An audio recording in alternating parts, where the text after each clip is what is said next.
দর্শক, Walton smart fridge presence TVS ইনসাইটে আপনাদের সবাইকে স্বাগত জানাচ্ছি। আমি Sajjadur Rahman. Start featuring next level. Walton side by side fridge. দর্শক, একটি নাম্বার দিয়ে শুরু করতে চাই যে 80 বনাম 5 বাংলাদেশের পরিবহন খাতের যদি আমরা বাস্তবতা দেখি, তো আমরা দেখি যে মোট যাত্রী এবং পণ্য পরিবহনের 80% যাচ্ছে আসলে সড়ক দিয়ে, রেল বহন করছে মাত্র 5%। কিন্তু এটা আসলে পৃথিবীর ডেভেলপ ইকোনমির ক্ষেত্রে যদি আমরা দেখি, এটা জাস্ট উল্টোটা। আসলে মালামাল পণ্য পরিবহনে কিন্তু ট্রেন এবং নৌপথটা সব দেশ ইউজ করে থাকে এবং সেটা আসলে অনেক বেশি তাদের জন্য খরচ কমে যায়, কস্ট এফেক্টিভ হয়। কিন্তু বাংলাদেশে আসলে বাংলাদেশ নদীমাতৃক দেশ, আমরা নদীটা তো ব্যবহার করতে পারিনি, নষ্ট হয়ে যাচ্ছে দিনে দিনে, এবং যে রেল লাইনটা আমাদের সেটাও আমরা আসলে প্রপারলি এক্ষেত্রে ব্যবহার করতে পারছি না।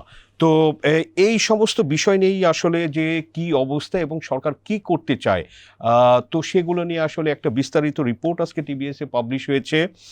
রিপোর্টটি করেছেন টিভিএসের সিনিয়র করেসপন্ডেন্ট সাইফুদ্দিন সাইফ।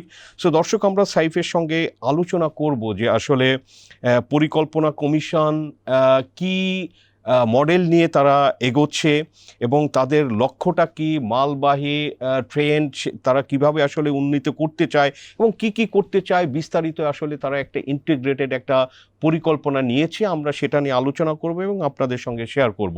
সাইফ, স্বাগতম আপনাকে টিভিএস ইনসাইটে। আপনাকে ধন্যবাদ। তো প্রথমেই যদি একটু বলেন সংক্ষেপে যে কি পরিকল্পনাটা আসলে নিয়েছে এবং কারা নিয়েছে। পরিকল্পনাটা নিয়েছে হচ্ছে পরিকল্পনা কমিশন। পরিকল্পনা কমিশন হচ্ছে আপনার রোড, রেল এবং হচ্ছে নৌ, এই সংক্রান্ত যত সংস্থা বাংলাদেশে কাজ করে, সরকারি সংস্থাগুলো, তাদের সাথে মানে ধারাবাহিকভাবে ওরা বসে মানে অনেকগুলো মতামত তারা সংগ্রহ করে তারপরে ওরা একটা গাইডলাইন আকারে মানে সুপারিশমালা ওরা দাঁড় করিয়েছে, যেটা এখন ওরা চাচ্ছে বাস্তবায়ন করতে। যেমন ধরেন আপনি দেখা যাচ্ছে, আপনি যেটা বললেন শুরুতে, মানে আমাদের মানে আপনার মানে পরিবহনে সড়কের অবদান হচ্ছে আপনার 80%, রেলের মতো 5%। তার মানে হচ্ছে আমাদের সুযোগ আছে এখন রেলের সড়কের বাইরে গিয়ে রেল এবং নৌপথে। এবং আপনি কেন, আমরা দেখা যাচ্ছে সড়কের উপরে যদি আপনি পণ্য পরিবহন করেন, এটা তো অনেক বেশি আমাদের, এটা ব্যয়বহুল একটা মাধ্যম। যেমন ধরেন আপনি সড়ক কিন্তু আমাদের যদি উদাহরণ হিসেবে বলি, ঢাকা চট্টগ্রাম, আমাদের বেশিরভাগ পণ্য পরিবহন তো হয় চট্টগ্রাম বন্দর থেকে, পরে হচ্ছে আপনার ঢাকা চট্টগ্রাম হাইওয়েতে। ঢাকা চট্টগ্রাম হাইওয়ে কিন্তু প্রতি বছরই মেরামত করতে হয়, বিকজ অফ আপনার যে ভারী পণ্যবাহী ট্রাক, লরি যে চলে। ট্রেন যদি আপনি এখানে যদি আমরা ট্রেনকে যে মানে ইনভলভ করতে পারি, সেক্ষেত্রে কিন্তু আমাদের পরিবহন কষ্ট অনেক কমে যায় পণ্য পরিবহনের ক্ষেত্রে। আমাদের এই সুযোগটা আছে, যে কারণে এই খরচ কমার কি কোনো উদাহরণ দিয়েছে যে ট্রেন এবং বাসে কি পরিমাণ? একটা সাধারণত মানে হিসাব সব দেশেই থাকে। আমরা যদি জানি এটা, মানে আপনি সড়কে যদি কোনো পণ্য পরিবহন করেন, প্রতি কিলোমিটার প্রতি খরচ হচ্ছে ওখানে 6 থেকে 8 টাকা পড়ে। আপনি রেলে যদি এটা করতে যান, সেক্ষেত্রে হচ্ছে এটা আপনার মানে 2.5 থেকে 3.5 টাকা। আর তারপরে অর্ধেক খরচ। নৌপথে যদি এটা করতে চান তাহলে হচ্ছে 1 থেকে 1.5 টাকার মতো খরচ। তো আমাদের ঢাকা চট্টগ্রাম হাইওয়ের বিকল্প কিন্তু আমাদের আছে। যেমন এই যে আমাদের ঢাকা চট্টগ্রাম রেলওয়েকে যদি আমি ধরি, ওখানে এখন যে আমাদের, আপনি জানেন আমাদের রপ্তানি, সমুদ্র কেন্দ্রিক রপ্তানি প্রতি বছরই বেড়ে যাচ্ছে, আমদানি রপ্তানি। যে মাতারবাড়ি পোর্ট হচ্ছে, আমাদের বে কন্টেইনার টার্মিনাল হচ্ছে চট্টগ্রাম বন্দরে। তার মানে হচ্ছে এখন হচ্ছে রেলটাকে এর মধ্যে একটু ইয়ে করা। আপনি জানেন আমাদের ঢাকা চট্টগ্রাম রেল এখনো কিন্তু মানে একটা গ্রেজে, মিটার গ্রেজ, যে এখন এটাকে হচ্ছে ওরা পুরোটা ব্রড গ্রেজ করার একটা পরিকল্পনা সরকার অনেকদিন আছে। বিক্ষিপ্তভাবে রেলের উন্নয়ন হয় বলে এই জায়গাটা কিন্তু আমরা, রেলে কিন্তু অনেক প্রজেক্ট আসছে, আপনি জানেন গত 20 বছর 15 বছর ধরেন। কিন্তু এই যে পরিকল্পনা কমিশন অনেক আগে থেকে তারা বলে আসছে, একটা করিডোর ধরে যদি আমরা উন্নয়নটা করতে পারতাম, আপনার ঢাকা, চিটাগং, কক্সবাজার, এই ওয়েতে যদি আমরা রেলটাকে উন্নয়ন করতে পারতাম, তাহলে হচ্ছে আমাদের, যেমন ধরেন আপনি, আমরা যদি একটা কর্ড লাইন করতে পারি, আপনার কর্ড লাইন হচ্ছে বাইপাস, একটা হচ্ছে বাইপাস। আমাদের এখন ঢাকা থেকে আমরা ট্রেনটা যাচ্ছে হচ্ছে টঙ্গী হয়ে কালিয়াকৈর, ভৈরব ঘুরে, বিশাল একটা ঘুরে যাচ্ছে একটা পথ ঘুরে। আমরা যদি এটা ঢাকা থেকে আপনার আমরা যদি সোজাসুজি কুমিল্লা দিয়ে যেটা বাস লাইন যেদিকে যায়, তাহলে আমাদের প্রায় 63 কিলোমিটার রাস্তা কমে যাচ্ছে ঘন্টা মানে, এবং আমাদের পরিবহন কষ্ট কিন্তু এটা হয়নি কেন এতদিনে? এটা অনেকবার এটা অনেক আগে থেকে উদ্যোগটা আছে, 90 সালে এই ধরনের উদ্যোগ ছিল, কিন্তু বিভিন্ন কিন্তু এই তো মানে হয়নি কেন এখানে? এটা পরিকল্পনা আমাদের কমিশন আসলে কি বলে এটা? আমাদের আসলে সমন্বয়ের অভাব। আসলে আমরা তো আসলে মানে তিনটে মাধ্যম, এখানে তিনটে মাধ্যমকে যদি আমরা যদি মানে বসে আমার এই মুহূর্তে পণ্য পরিবহনে কোনটা সবচেয়ে বেশি গুরুত্বপূর্ণ, মানে ওই মাধ্যমটা আমরা মানে যদি ওইভাবে অগ্রাধিকার নির্ধারণ করতে পারতাম, তাহলে আমরা এই কর্ড লাইনটা আমাদের কিন্তু হয়ে যেত। এই কর্ড লাইনটা হচ্ছে আপনার মানে আমাদের এই ঢাকা চিটাগং যদি আপনার 213 কিলোমিটার, ওটা প্রায় অনেক রাস্তা আমাদের রাস্তা খরচ এবং হচ্ছে আপনার কস্ট সবকিছু কমাবে। আপনি দেখেন আমাদের কিন্তু একটা পানগাঁও একটা সমুদ্র বন্দর এই টার্মিনাল আছে, কিন্তু আমরা আসলে এটা খুব বেশি এখনো ইউজ করতে পারতেছি না। এইটা হচ্ছে ঢাকা চিটাগং যে হাইওয়ে আছে ওটা পরিপূরক হিসেবে কাজ করতে পারে।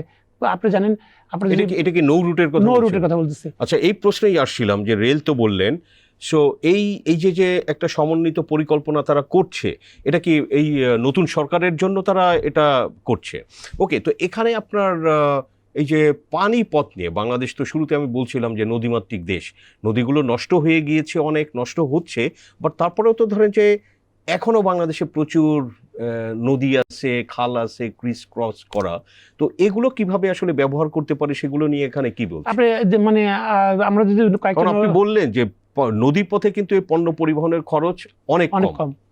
আমরা যদি দেখি, আপনি প্রাণগাঁও তো আমি বললাম, পাশাপাশি আশুগঞ্জটাকে আপনি যে এটা তো ইন্টারন্যাশনাল একটা রুট, রাইট, মানে আমরা মানে রিভার পোর্ট, হ্যাঁ, এটা ইন্ডিয়ার 7 সিস্টার আমাদের পণ্য পরিবহনের জন্য ভারতের এলওসির আওতায় প্রজেক্টগুলো মানে হওয়ার কথা ছিল, যদিও প্রজেক্টটা খুব স্লো। এই প্রজেক্টগুলো আছে। আপনারা যদি আপনি যশোর কেন্দ্রিক, খুলনা কেন্দ্রিক, ওখানে নোয়াপাড়া, তারপর চাঁদপুর, মানে এই জায়গাগুলো যদি আমরা লিঙ্ক আপ করি, আমাদের পায়রা বন্দর হলো, আবার চিটং পোর্টের সাথে মংলা পোর্টের একটা সংযোগ, মানে একটা সমন্বিত একটা সংযোগ। তার মানে হচ্ছে আমাদের সারা দেশে এখনো পর্যন্ত সম্ভব মানে আপনার নৌপথে পণ্য পরিবহন করা। এটা খুব মানে আমাদের কিছু নিয়মিত রুটিন ড্রেজিং করা, হ্যাঁ, নাব্যতা রক্ষা করা নদীগুলোর, এটা আমাদের এই জন্য আমাদের কিছু প্রজেক্ট নেওয়া, মানে যেই রোডগুলো আমরা ইতিমধ্যে হারিয়ে ফেলেছি, নাব্যতা সংকট তৈরি হচ্ছে, ওই প্রজেক্টগুলোকে আমাদের পুনরুজ্জীবিত করা নৌপথে, এটা আমাদের সম্ভব। এইদিকে প্ল্যান কমিশন এই কথাই বলতেছে, আমরা যত বিনিয়োগ করা হচ্ছে আমাদের রেলের উপরে, সড়কের উপরে, এখন আমরা কেন এটা রেল এবং নৌতে করবো না? প্ল্যান কমিশন এই কারণে হচ্ছে ওরা সব সংস্থাগুলো নিয়ে কথা বলছে। আমরা যদি দেখি আগে প্রকল্প না হচ্ছে, রোডস একটা প্রকল্প নিয়ে আসছে, ওকে ফাইন, প্ল্যান কমিশন হচ্ছে রোডের মানে ওদের সাথে বসে প্রজেক্টটা অনুমোদন দিয়ে দিচ্ছে। এখন প্ল্যান কমিশন বলতে যাচ্ছে আমরা যখন সড়কের প্রজেক্ট নিব, আমরা নৌকে ডাকবো, নৌ সংক্রান্ত যত সংস্থা আছে, আমরা রেল সংক্রান্ত যত মন্ত্রণালয়গুলো, রেলওয়ে কিংবা রেল মন্ত্রণালয়, ওদেরকে ডাকলাম এবং হচ্ছে ওদের মতামত আমরা নিতে পারি। এখানে হচ্ছে আমার কোন মাধ্যমটা সবচেয়ে বেশি সহজ হয় এবং হচ্ছে আমরা কম খরচে এটা তৈরি করতে পারি, নির্মাণ করতে পারি যদি আপনি কোনো প্রজেক্ট নিই। এবং হচ্ছে আমরা যদি বিবেচনা করি, হ্যাঁ, এটা রেল কিংবা নৌ করলে আমাদের অনেক বেশি লাভজনক হবে, পণ্য পরিবহনও আমাদের সহজ হবে, সেক্ষেত্রে আমরা ইতে যাব। আমাদের হয় কি, যেমন সবাই প্রকল্প নিতে চাই, সব মানে বিভিন্ন সংস্থা, সব মন্ত্রণালয় সংস্থা আলাদা আলাদা ভাবে প্রকল্প নেওয়া, যে কারণে প্রজেক্টগুলো নিতে গিয়ে আমাদের গুরুত্ব হারিয়ে ফেলে। আমি জানি যে এই পথে আরেকটা জিনিস হচ্ছে, আপনার প্রত্যেকটা কিন্তু মানে মন্ত্রণালয় কিন্তু একটা সাথে যুক্ত, সমন্বয় দরকার। আমরা যেমন এখানে একবার প্রস্তাব করা হচ্ছে, আপনার আমি রেলে আনলাম, আমি ধীরাশ্রমে একটা আইসিডি কন্টেনার টার্মিনাল করব, যেটা বন্দর, চট্টগ্রাম বন্দর কিংবা মাতারবাড়ি বন্দর থেকে কন্টেনারগুলো আমি ঢাকায় এনে এখানে সংরক্ষণ করব। আবার এটার সাথে আবার লিঙ্ক, মানে গ্রোথ সেন্টারগুলো, সড়ক পথে গ্রোথ সেন্টারগুলোর সাথে লিঙ্ক আপ করা, সেটাও তারাও করতে চায়, যে কারণে হচ্ছে এখানে এলজিডিকেও তারা যুক্ত করছে। মানে আমরা শুধু সড়ক বলতে শুধুমাত্র রোডস অ্যান্ড হাইওয়েকে বোঝাচ্ছি না, এখানে আমরা বলতেছি এলজিডির সাথে এখন এই যে আমাদের অনেকগুলো গ্রোথ সেন্টার আছে সারা দেশে আছে, ওগুলোর সাথে হচ্ছে রেল এবং সড়ক, নৌ, এগুলোতে এলজিডির মাধ্যমে আমরা লিঙ্ক আপ করা, এই পরিকল্পনা কিন্তু প্ল্যানিং এর আছে। যে আলোচনাগুলো হচ্ছে আপনার নৌপথে, ধরেন রেলটাকে আমরা মানে প্ল্যান কমিশন আমাকে বলতে যাচ্ছে, আমরা রেলটাকে সর্বোচ্চ গুরুত্ব দিব, মানে পণ্য পরিবহনের ক্ষেত্রে নৌ এবং রেল দুইটা আমাদের থাকবে। রেলের তো আপনি জানেন বিনিয়োগটা, নৌপথে বিনিয়োগটা একটু তুলনামূলক কম, মানে আমাদের এখানে আমাদের অনেকগুলো বন্দর আছে যে মানে এখনো পর্যন্ত মানে সমন্বয়ই নাই, কিংবা মানে ওদের রাইট। এই যে একটা বিশাল পরিকল্পনা, ধরেন যে আপনার এই রেলের বা নৌপথে অনেক নদী হয়তো রেজিং করতে হবে, তো রাস্তাঘাট করা এবং গ্রোথ সেন্টারগুলোর সাথে লিঙ্ক করা, সংযোগ করা, তো এখানে বিশাল একটা বিনিয়োগের বিষয়। সো টাকা আসলে কোথা থেকে পাবে সরকার? আপনার বিনিয়োগের জন্য তো অবশ্যই টাকা লাগবে। টাকার জন্য তো আসলে আমরা সবসময় যেটা বলে আসি, ওটা হচ্ছে আমাদের রেভিনিউ, আমাদের নিজের পায়ে দাঁড়ানো, আমাদের নিজস্ব রেভিনিউটা বাড়ানো। আবার হচ্ছে আমরা বড় প্রজেক্টের ক্ষেত্রে আমরা বিদেশ থেকে ঋণ নিচ্ছি। এখন হচ্ছে আমরা কত কম খরচে, কম শর্তে আমরা ঋণগুলো পেতে পারি, এটা একটা বিষয়। আমাদের দেশে একটা বড় সমস্যা হচ্ছে আপনার প্রজেক্টের কস্ট অনেক বেশি বলা হচ্ছে। হ্যাঁ, যেমন ধরেন আমরা এমআরটিগুলোতে এটা বলা হচ্ছে অন্য দেশের তুলনায় আমাদের এখানে বেশি। এখন হচ্ছে আমরা বিকল্প, এই যে আমরা যে মাধ্যমগুলো মানে অগ্রাধিকার ভিত্তিতে বাস্তবায়ন করতে চাই, সেক্ষেত্রে আমাদের মানে খরচটা অনেক কমে যাবে।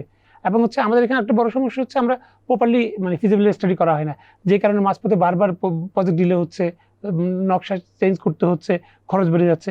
এই জায়গাগুলো হচ্ছে আমাদের বড় একটা মানে আমাদের ঘাটতি এই জায়গাটা। এবং আপনি তো আমরা এই যে আমাদের এখন যে পরিমাণ বিদেশ থেকে ঋণ পাচ্ছি, আপনারা যে জানেন আমাদের বিশাল একটা আমাদের অনেক মেগা প্রকল্প তো বিদেশ থেকে ঋণ নিয়ে বাস্তবায়ন হচ্ছে। হয়তো আমরা এই বড় প্রকল্পগুলো যেগুলো নিব, তবে আমাদের নিজস্ব অর্থায়নের প্রকল্পগুলো আমরা বাস্তবায়ন করা উচিত। যেই আমাদের বিদেশ থেকে ঋণ নেওয়ার ক্ষেত্রে প্ল্যান কমিশন যেটা বলে আসছে, যে প্রজেক্ট হচ্ছে বিদেশ থেকে ঋণ নিয়ে বাস্তবায়ন করতে হলে আমরা বিবেচনা করবো হচ্ছে এটা হচ্ছে ডলার সেভ করতেছে কিনা কিংবা ডলার আর্ন করতেছে কিনা। আমরা মানে এইটা হচ্ছে গুরুত্বপূর্ণ, যে আমরা অনেক প্রজেক্ট নিচ্ছি বিদেশ থেকে ঋণ নিয়ে, অনেক উচ্চ সুদে নিচ্ছি কিংবা উচ্চ কন্ডিশনে নিচ্ছি, দেখা যাচ্ছে ওখানে আসলে খুব বেশি সামাজিক খাতের প্রকল্প আপনি ধরেন, আপনি সমাজ কল্যাণের একটা প্রকল্প যেখানে হচ্ছে সামাজিক সুরক্ষার জন্য আপনি কোনো রকম পরদারা দিচ্ছেন কিংবা কোনো রকম নগদ সহায়তা দিচ্ছেন, ওখান থেকে এইটা আবার ঋণ করে দিচ্ছেন। তো প্ল্যানিং কমিশন এই জায়গাটাকে একটু শক্ত করতে চাই। এটা কি আপনার এই যে পরিকল্পনা কমিশন যে একটা সমন্বিত পরিকল্পনা নিয়ে এগোচ্ছে সরকারের কাছে দিবে, এগুলো কি এই যে বিএনপি সরকারের ইলেকশন যে ম্যানিফেস্টো বা তাদের যে প্রতিশ্রুতি, সেগুলোর সাথে কি এটার কোনো আপনার মিল আছে? হ্যাঁ, আমরা দেখতে পাচ্ছিলাম কি আপনার অনেকগুলো ওরা তো মানে অনেকগুলো সংস্থার সাথে ধারাবাহিক মিটিং করে সংস্থার মাধ্যমে এগুলো যাচ্ছে। এখন সংস্থাগুলো কিন্তু যার যার মন্ত্রণালয়গুলোর সাথে মানে মন্ত্রী কিংবা প্রতিমন্ত্রীর সাথে এটা নিয়ে বসতেছে। প্ল্যানিং কমিশনও এটা নিয়ে একটা দিক নির্দেশনা দিবে বা কীভাবে সমন্বিতভাবে প্রকল্পগুলো নেওয়া যায়, এটা নিয়ে তারা কাজ করবে। এবং আপনি ম্যানিফেস্টোর কথা বললেন, ম্যানিফেস্টোতে কিন্তু মানে আপনার রেল মানে যতটুকু আমরা জানতে পারি রেলকে গুরুত্ব দেওয়া, কারণ আমাদের সড়কের প্রতি মানে সড়কে আমাদের অনেক প্রজেক্ট আছে, কিন্তু এখনো পর্যন্ত সড়কে যেটা হচ্ছে সড়কে এখন যে জায়গাটা প্ল্যানিং কমিশন বলতে যাচ্ছে আপনার আমাদের হাইওয়েটাকে আর স্পিড আপ করা, যে যেমন ধরেন আপনি সড়কের চারপাশে হচ্ছে আমাদের অনেকগুলো অবৈধ স্থাপনা আছে, এগুলো রোধ করা, আইন শৃঙ্খলা বাহিনী যে পুলিশ, মানে এখানে কিন্তু পুলিশও ছিল। তারপরে এই যে ইলেকট্রিক ব্যাটারি রিক্সা যেগুলো আপনার হাইওয়ে দিয়েও চলে, ওই প্ল্যান কমিশন কিন্তু ওগুলো উচ্ছেদ করার কথা বলছে, মানে সবার সাথে বসে, এবং সবাই সম্মতি জানিয়েছে এটা প্রত্যেকটা সংস্থা। তারপরে হচ্ছে আমাদের হচ্ছে অনেকগুলো প্রকল্প আছে হচ্ছে মানে আমরা সময় মতো শেষ করতে পারি না। প্ল্যান কমিশন মানে প্রত্যেকটা প্রকল্প আমাদের এমআরটি গুলো মানে আমার মেট্রো রেলের প্রকল্পগুলো এখানেও বলছে মেট্রো রেলের প্রকল্পগুলো দ্রুত শেষ করতে। আপনি দেখেন কিনা মানে জানেন কিনা আমি জানি না, ওটা হচ্ছে রিসেন্টলি হচ্ছে আমাদের প্রধানমন্ত্রী যে কথাটা বলছে যে মেট্রো রেলের খরচটা আমাদের বেশি, আপনি জানেন একটু অন্যান্য দেশের তুলনায়। মনোরেলটাকে একটু মানে যেখানে হচ্ছে ঘনবসতিপূর্ণ জায়গা, পুরাতন ঢাকা কিংবা ধরেন আপনার বনানীর মতো জায়গাগুলোতে, ওখানে যেখানে মনোরেলে কিন্তু অবকাঠামোর বিশাল জায়গা লাগতেছে না, খরচও কম তুলনামূলক, যে কারণে ওরা মনোরেলের কথা ভাবতেছে। এটা মানে প্রধানমন্ত্রী রিসেন্টলি একটা বক্তব্য এই ধরনের বিষয়গুলো আমরা জানতে পারি, যে কারণে হচ্ছে ম্যানিফেস্টোর সাথে লিঙ্ক আপ করা, মানে প্ল্যানিং কমিশনে এই জিনিসটাই গুরুত্ব দিচ্ছে। মানে এইটা নিয়ে তারা আরো বসবে, ওরা চাচ্ছে যে সড়ক এখন যিনি মন্ত্রী নতুন সড়ক রোড এবং হচ্ছে রেল একই তো মন্ত্রী, তো ওনার সাথে এটা বসে আরো একটু ওনারা এখানে একটু ইয়ে করা।